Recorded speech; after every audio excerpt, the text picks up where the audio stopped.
옆에 계신 분들하고 한번 인사할까요? 잘 오셨습니다. 예, 2층도 하나님 앞에 서로 인사했으면 좋겠습니다. 한국 교회 미래 지도라고 하는 책이 있습니다.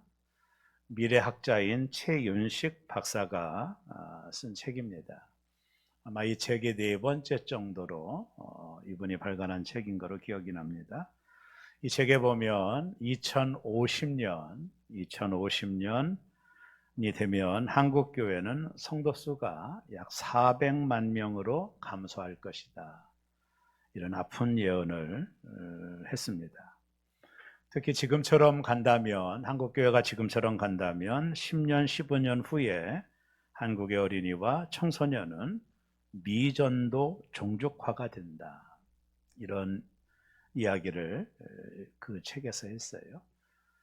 미전도 종족이란 종족 안에 그리스도인이 2% 미만일 때를 가리킵니다. 특별히 요즘 다음 세대였던 다음 세대인 어린이와 청소년의 복음화율이 최근에 데이터를 보면 좀 심각합니다. 특별히 청년 대학생들은 복음화율이 3%가 안 된다고 그래요. 10명 중에 한 3명 정도 예수님을 믿게 되는 상황이라는 거죠.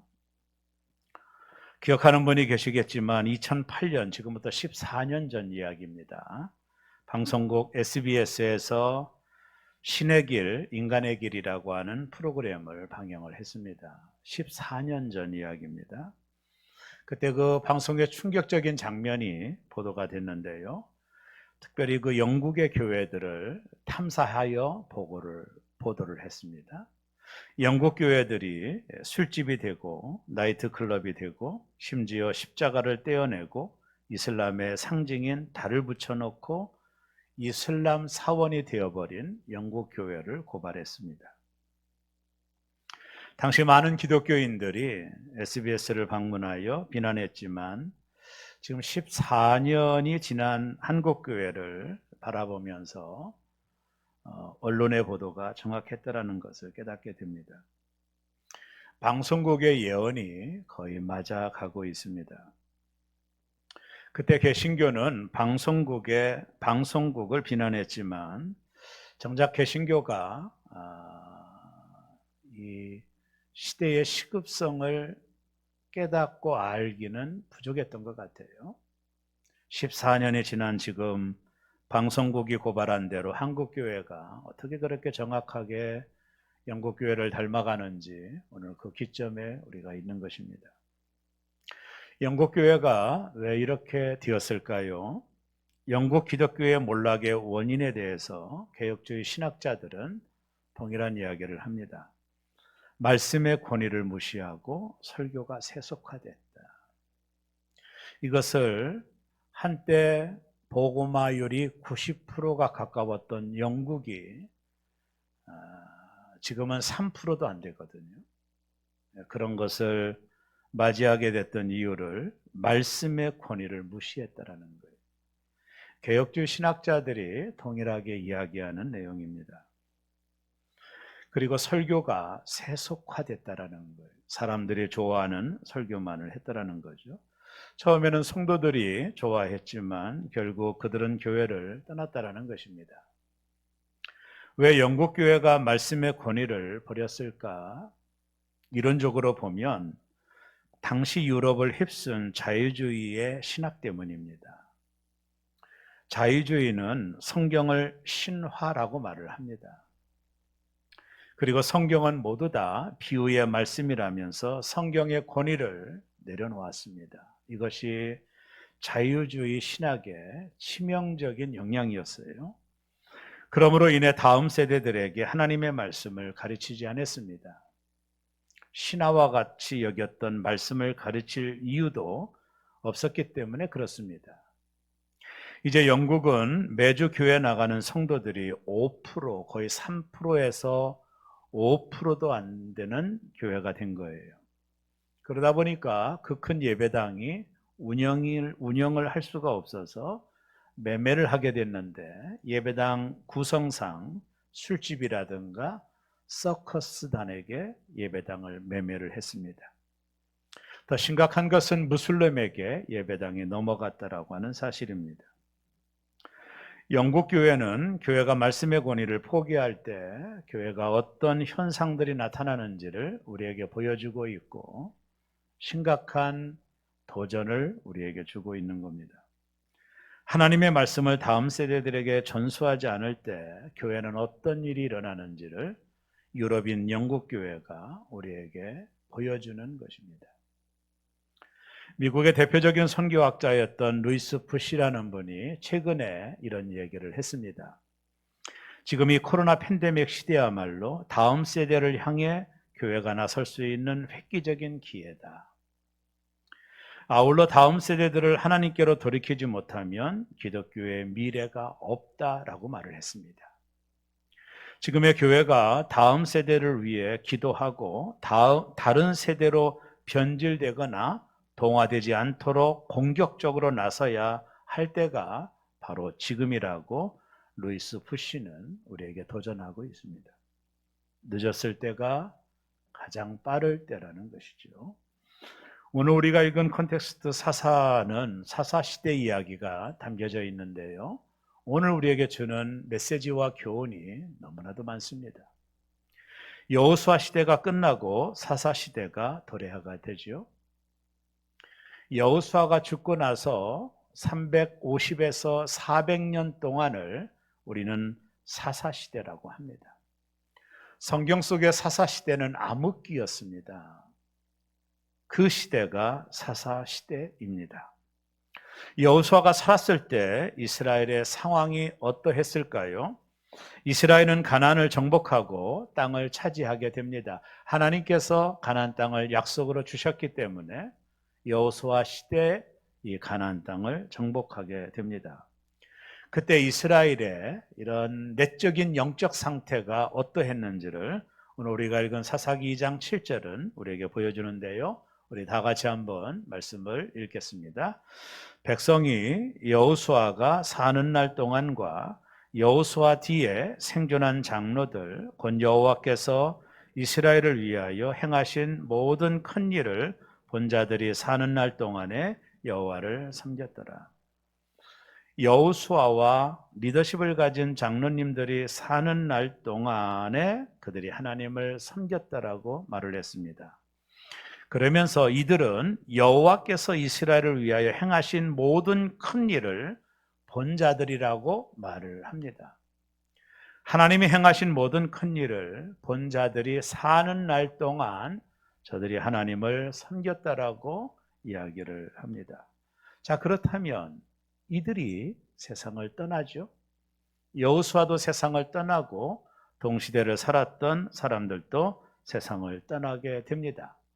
그 이후에 이스라엘의 상황이 어땠는지를 오늘 사사기 2장 10절은 우리에게 말씀하고 계십니다. 우리 다 같이 한번 사사기 2장 10절을 읽습니다. 그 세대의 사람도 다 그 조상에게로 돌아갔고 그 위에 일어난 다른 세대는 여호와를 알지 못하며 여호와께서 이스라엘을 위하여 행하신 일도 알지 못하였더라. 어떻게 이런 일이 가능할 수 있을까요? 하나님의 택함을 받은 이스라엘이 하나님을 몰랐다라는 이야기가 이해가 되시나요? 하나님의 자체를 몰랐다라는 것입니다. 대체 이게 무슨 일입니까? 성경은 이들을 다른 세대라고 이야기합니다. 이들은 하나님께서 이스라엘을 애굽에서 구해주시고 홍해를 건너게 하시고 광야에서 만나와 메추라기를 내리셨고 구름 기둥과 불 기둥으로 그들을 인도하신 하나님을 전혀 몰랐다라는 것입니다. 여호수아 시대 요단강을 육지처럼 건너고 소리쳐서 여리고 성을 무너뜨리고 하늘의 해를 멈추게 하여 전쟁에 승리하게 한 일, 하나님이 행하신 이 모든 일들을 저들이 몰랐다라는 것입니다. 이 모든 일을 행하신 하나님을 아예 몰랐다라는 거예요. 이런 상황이 이해가 되나요? 자, 오늘 10절에 나와 있는 이 본문의 말씀을 보면 이들이 여호와를 알지 못하고 그 위에 일어난 다른 세대는 여호와를 알지 못했다. 여기서 아주 중요한 단어가 두 가지가 등장을 합니다. 그것은 뭐냐면 저들이 다 조상에게로 돌아갔고, 그리고 나서 그 후에 일어난 다른 세대는 여호와를 알지 못했다라는 것입니다. 정말로 전혀 다른 세대가 출현한 것입니다. 도대체 한 세대가 가기 전에 어떻게 이런 일들이 이스라엘 공동체 안에서 벌어질 수 있었을까요? 왜 이들은 하나님을 몰랐을까요? 신앙의 계승에 실패했기 때문에 그렇습니다. 이후에 하나님을 모르는 다른 세대들은 수많은 전쟁으로 죽어갑니다. 이것이 사사기의 역사입니다. 하나님을 모르는 다른 세대들이 외적의 침략으로 인하여 철저하게 죽어가며, 성경은 하나님께서 이들을 찾아가셔서 이들을 심판하셨다라고 기록하고 있습니다. 이제 우리 새롬교회가 70주년을 맞이하면서 무엇을 생각해 봐야 될까요? 우리 교회가 다음 세대가 아니라 다른 세대가 나올 것을 염려해야 됩니다. 아니, 염려하기보다는 실제적인 방법들을 찾아 실천해야 됩니다. 그렇지 않으면 우리 교회는 100주년을 맞이할 수 없을 거예요. 왜요? 한국 교회가 영국 교회를 따라가기 때문에 그렇습니다. 30년 뒤에 새로운 교회를 한번 정도 생각해 보시기 바랍니다. 저는 새로운 교회에 햇수로 7년째인데 6년 전에 부임하면서 새로운 교회가 다음 세대를 준비하는 교회가 되어야 된다는 비전을 갖게 되었습니다. 저는 이 비전을 6년 전에 이미 하나님으로부터 저에게 허락한 비전이었습니다.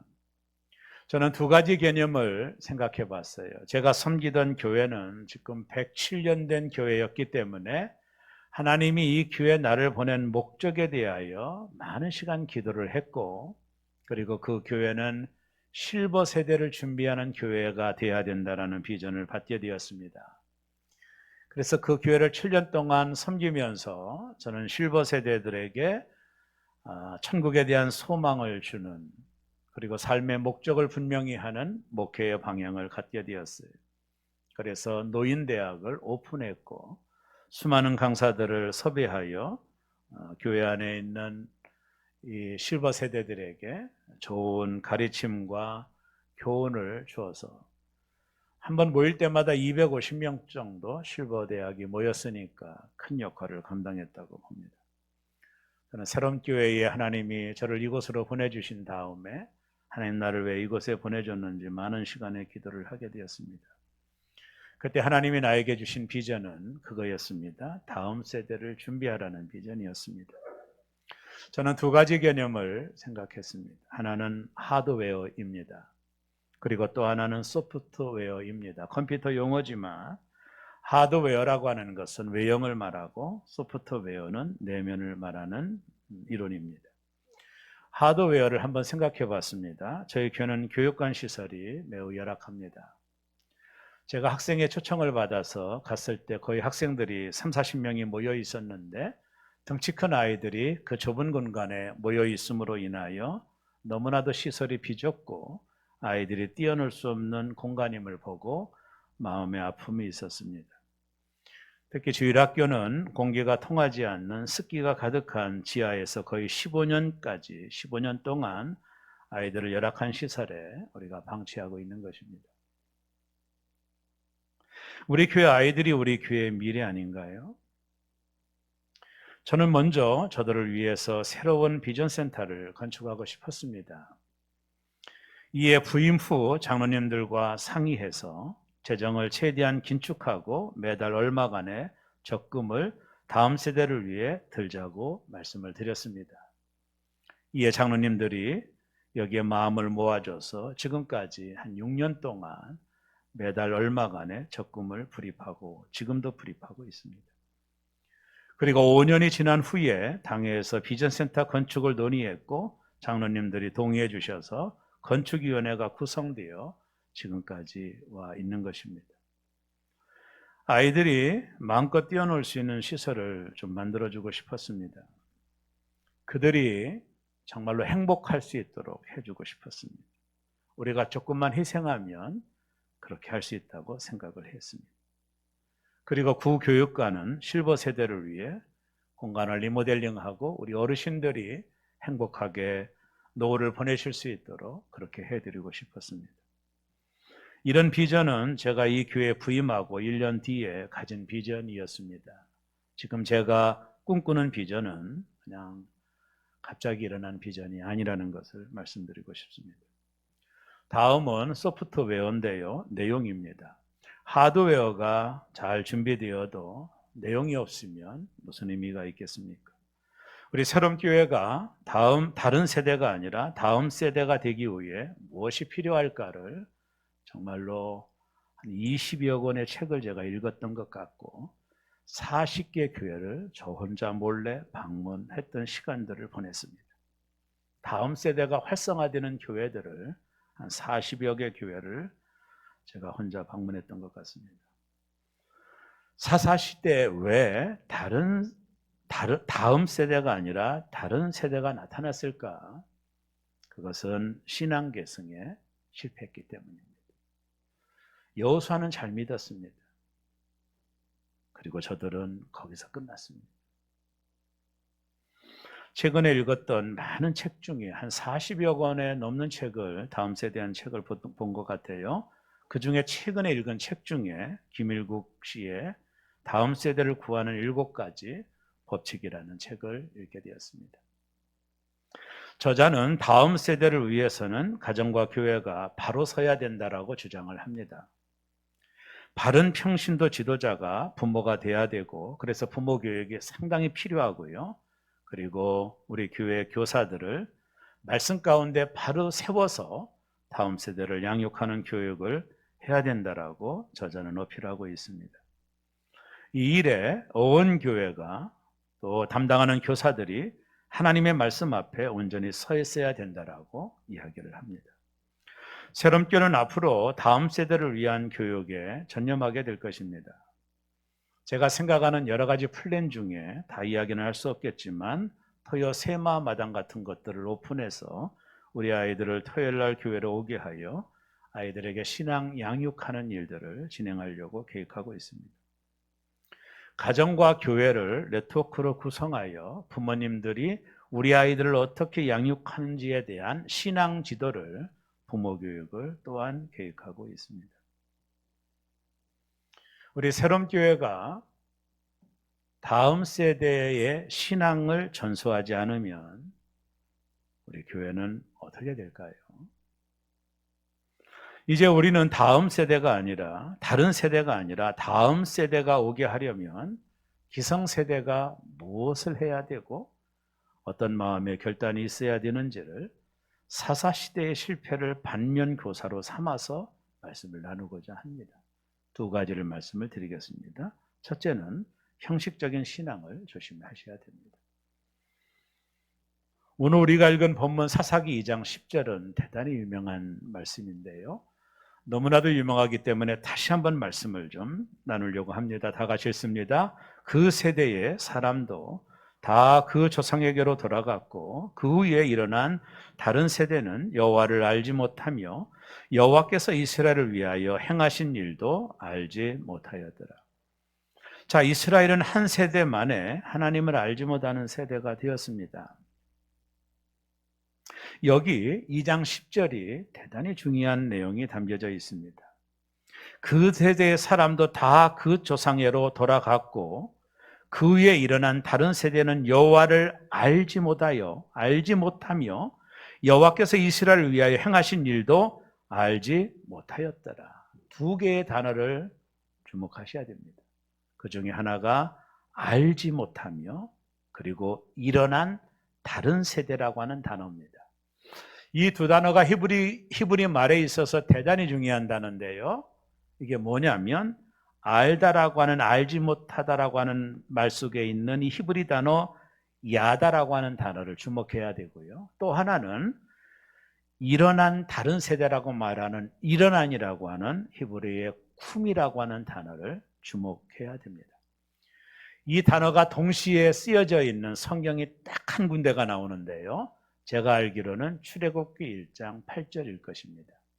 거기 이렇게 말합니다. 애굽에 요셉을 알지 못하는 왕이 일어났다라고 하는 말이 나옵니다. 요셉을 알지 못하는 왕이 애굽에 일어났다라고 출애굽기 1장 8절은 기록하고 있는데, 여기도 요셉을 알지 못하는이라고 하는 야다라고 하는 단어가 쓰여져 있고요, 일어났다라고 하는 쿰이라는 단어가 한 문장 안에 동시에 기록되고 있는 것을 발견하게 됩니다. 세계 역사를 가지고 잠깐 설명하면 이런 겁니다. 애굽이라고 하는 지금의 이집트가 얼마나 강대한 나라였습니까? 근데 18세기, 17세기에서 18세기에 이 애굽이라고 하는 나라에 정변이 일어납니다. 이게 뭐냐면 외부에서 어떤 세력이 들어와 애굽을 정복합니다. 우리가 세계사적으로 보면 그 나라를 획속스 왕조라고 합니다. 이 획속스 왕조는요, 애굽과 전혀 상관이 없는 왕조였습니다. 획속스 왕조가 18세기에 이 강력한 애굽을 정복을 한 겁니다. 획속스 왕조가 들어오고 난 이후에 이 왕조는 요셉을 알지 못했습니다. 왜요? 전혀 다른 왕조가 들어온 겁니다. 그러니까 요셉을 알지 못하는 획속스 왕조가 들어옴으로 인하여 히브리인들이 그때부터 노예가 된 겁니다. 요셉을 알았다면 그럴 리가 없죠. 요셉이 얼마나 지대한 영향을 끼쳤나요? 애굽을 살린 총리 아닙니까? 그러나 다른 왕조가 들어옴으로, 요셉을 알지 못하는 왕조가 들어옴으로 히브리 민족은 그때부터 모두 다 노예가 됩니다. 그때 쓰여졌던 단어가 야다라고 하는 단어요, 다른 왕조가 일어났다라고 하는 단어를 쓸 때가 쿰이라는 단어입니다.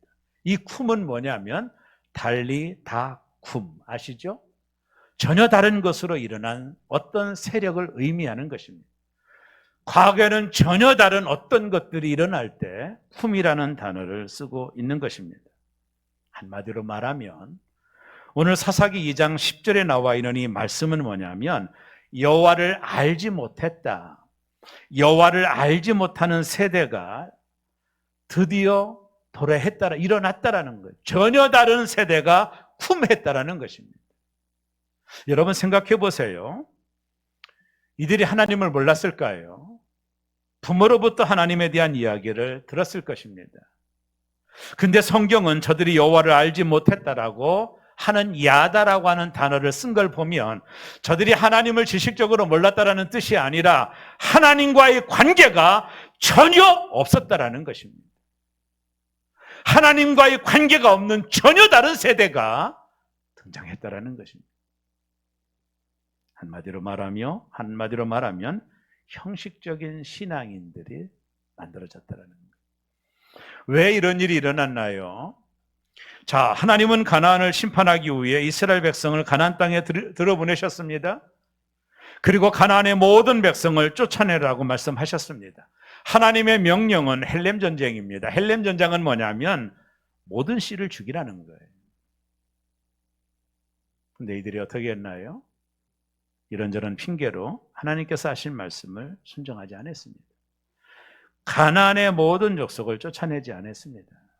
그리고 이들은 가나안 땅에 들어왔을 때 농사에 능했던 가나안 사람들을 보면서 이들과 함께하면 좋겠다고 생각을 했을 것입니다. 40년 동안 광야에서 떠돌이 생활했던 이들에게 농사는 뭔지 몰랐잖아요. 근데 가나안 땅에 들어가 봤더니 농사를 져서 살아야 되기 때문에 가나안 족속들이 필요하다고 생각했었을 것입니다. 결국 이스라엘 백성은 가나안 사람들이 가지고 있는 농사 기술을 배우게 되었고, 이 농사 기술은 결국에 가서 농경 신인 바알과 아세라를 섬기게 된 것입니다. 왜요? 농경 신이니까. 그러는 동안에 이스라엘에게 하나님은 가나안의 많은 신들 중에 하나로 전략되어 버린 것입니다. 하나님 명령하셨습니다. 사사기 2장 2절을 보세요. 우리 다 같이 한번 읽습니다. 너희는 이 땅의 주민과 언약을 맺지 말며 그들의 제단을 헐라 하였거늘 너희가 내 목소리를 듣지 아니하였으니 어찌하여 그리하였느냐.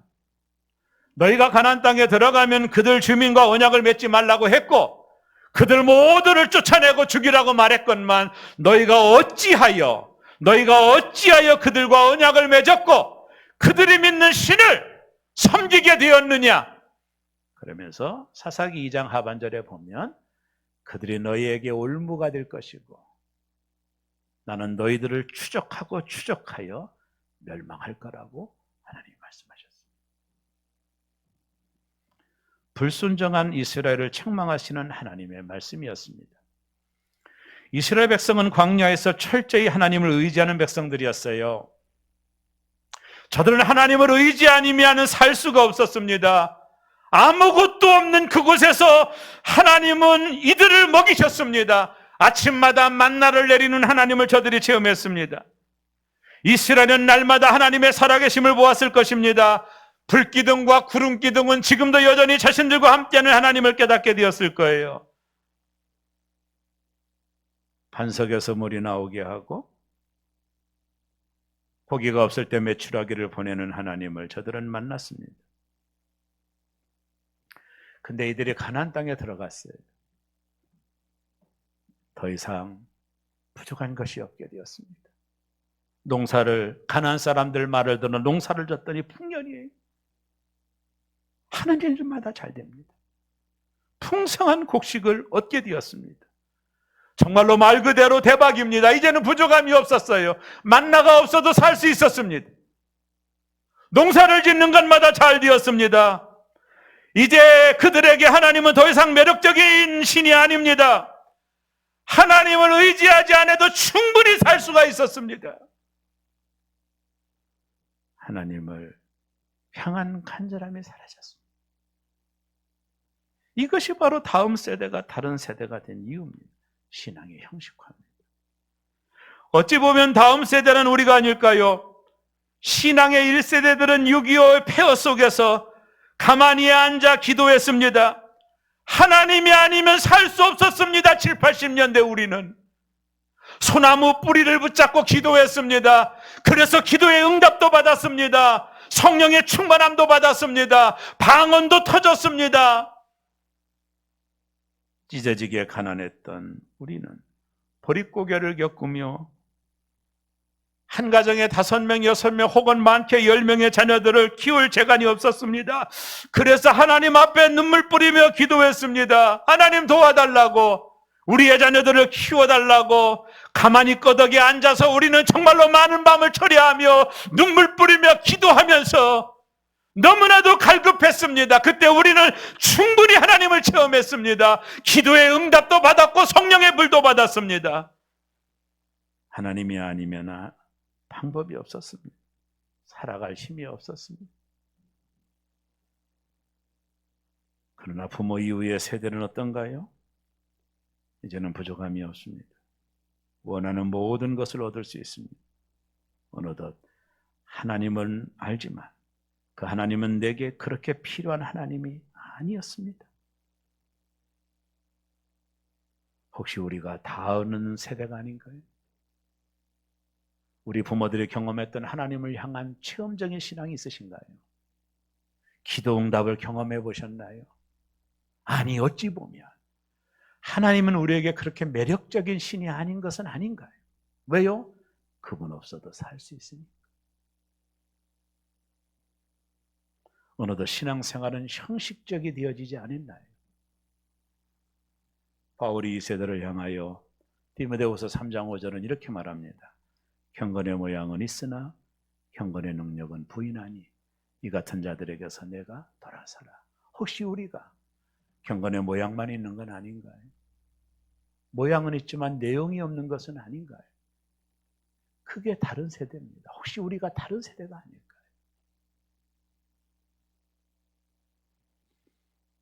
예수님도 마태복음 7장 21절에 나더러 주여 주여 하는 자마다 다 천국에 들어갈 것이 아니요 다만 하늘에 계신 내 아버지의 뜻대로 행하는 자라야 들어가리라. 경건의 모양만 있고 입으로 주여 주여만 하는 세대, 그 세대가 다른 세대가 아닌가요? 혹은 우리가 다른 세대가 아닐까요? 여러분, 기도 응답이 있으셨나요? 내가 교회 다니는 것이 그런 모양은 있지만 정말로 하나님을 체험해 보신 적이 있나요?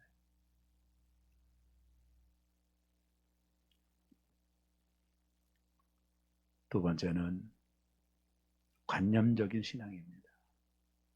사사시대 다음 세대가 아니고 다른 세대가 나타난 이유가 성경은 뭐라고 말하나요?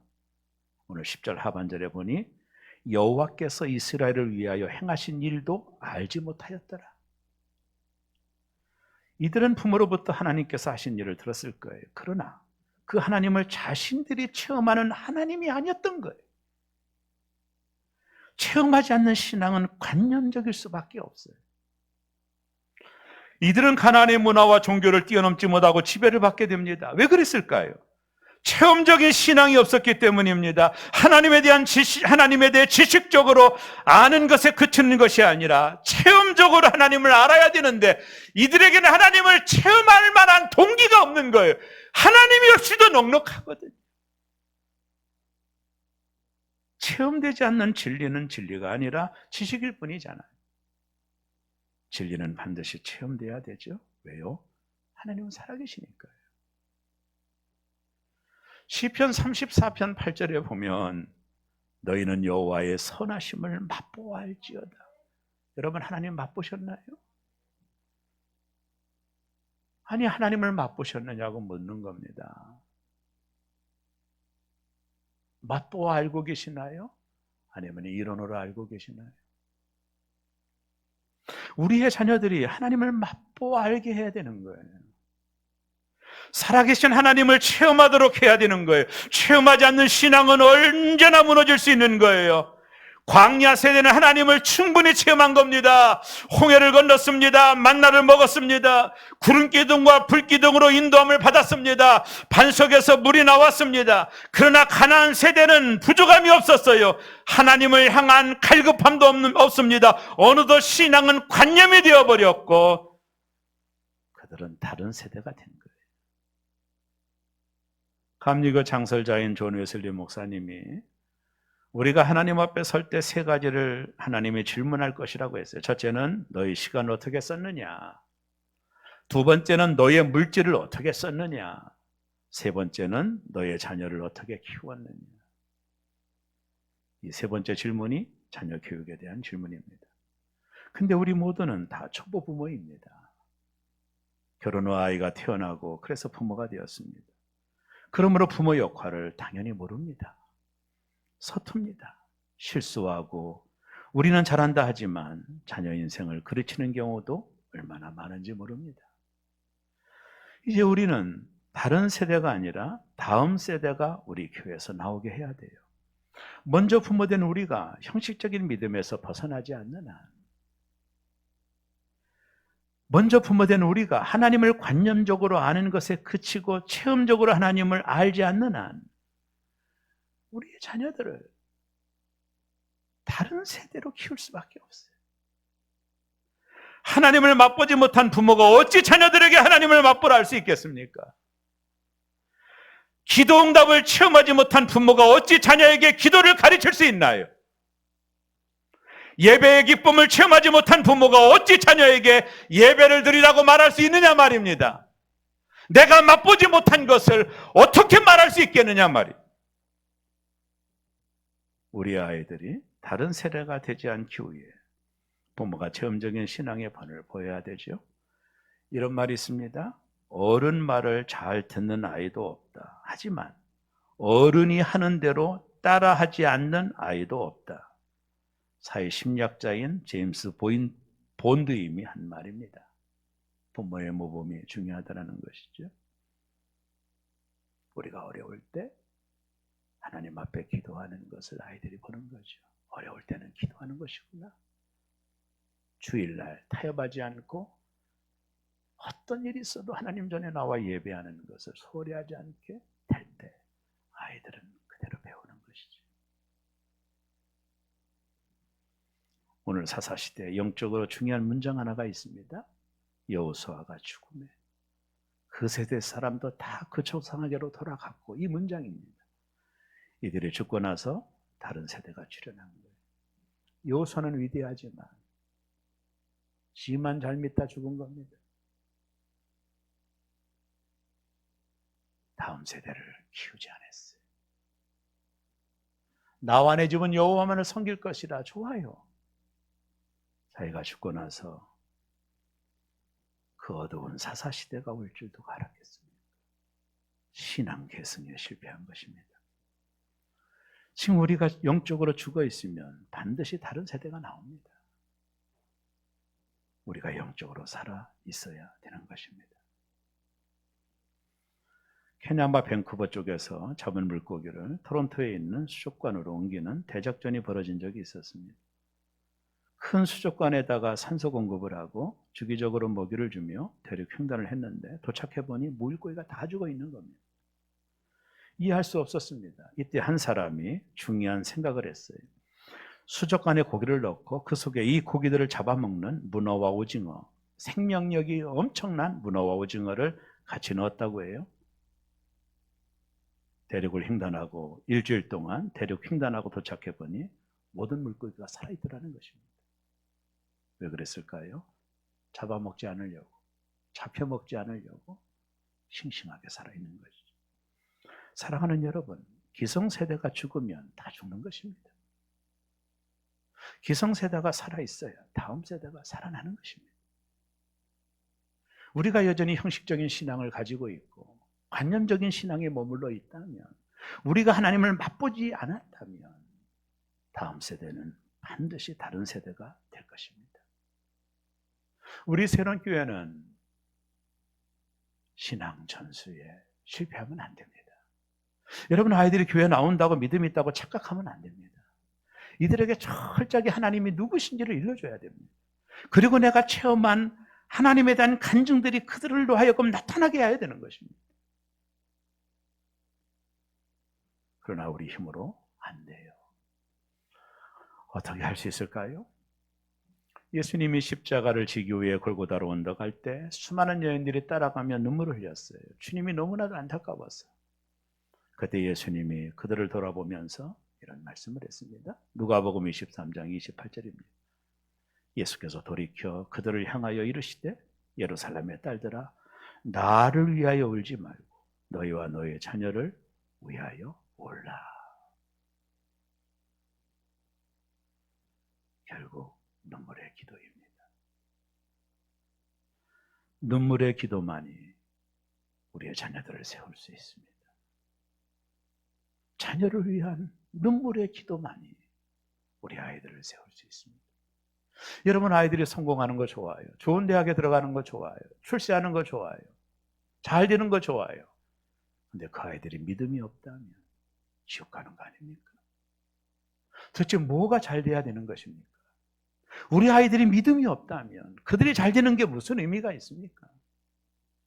이것이 오늘 기성세대인 우리의 책임입니다. 우리가 먼저 이 관념적이고 형식적인 신앙을 벗어 던져버리고 날마다 하나님을 맛보아 알아야만이 다음 세대들이 다른 세대가 되지 않는 은혜를 누리게 되는 것입니다. 사랑하는 새로운교회 성도 여러분, 우리 교회가 다른 세대가 나오도록 하면 안 됩니다. 반드시 믿음의 사람들이 나와야 됩니다. 다니엘과 같은 위대한 인물들이 나와야 됩니다. 성공시키자고 하는 얘기가 아닙니다. 저들이 정말로 하나님의 신앙으로 뭉쳐있는, 저들이 다른 세대가 되면 안 되는 겁니다. 우리 새롬교회가 이 일을 준비해야 돼요. 이건 정말로 긴급한 일입니다. 한국교회가 유럽교회를 따라가고 있다니까요. 그러나 우리 교회는 하나님께서 많은 아이들을 붙여주셨어요. 이 아이들이 끝까지 복음만 해서 하나님을 향한 믿음을 갖고 다니엘과 같은 위대한 인물이 되고, 그래야 쓰임받는 아이들을 우리보다 더 좋은 아이들로 만들어가는 이 사명을 새롬교회가 감당할 때만이 100주년을 맞이할 때 그 아이들이 이곳에서 하나님을 찬양할 줄로 믿습니다. 아니, 우리에게는 지금보다 더 나은 교회로 성장할 줄로 믿습니다. 여기서 우리의 다음 세대들이, 위대한 인물들이 많이 나오는 교회가 되기를 원합니다. 하나님이 그렇게 우리 교회를 사용하실 줄로 믿습니다. 기성세대인 우리가 형식적이고 관념적인 신앙을 벗어던져 버리고 저와 여러분이 하나님을 맛보아 알므로 다음 세대들에게 살아계신 하나님을, 내가 만난 하나님을 증명할 수 있는 저와 여러분이 되어서 우리 새로운 교회가 지금보다 더 좋은 다음 세대를 살려가는 교회가 되어지는 일에 우리 모두 한 마음이 되어지시기를 주의 이름으로 축원합니다. 기도하겠습니다.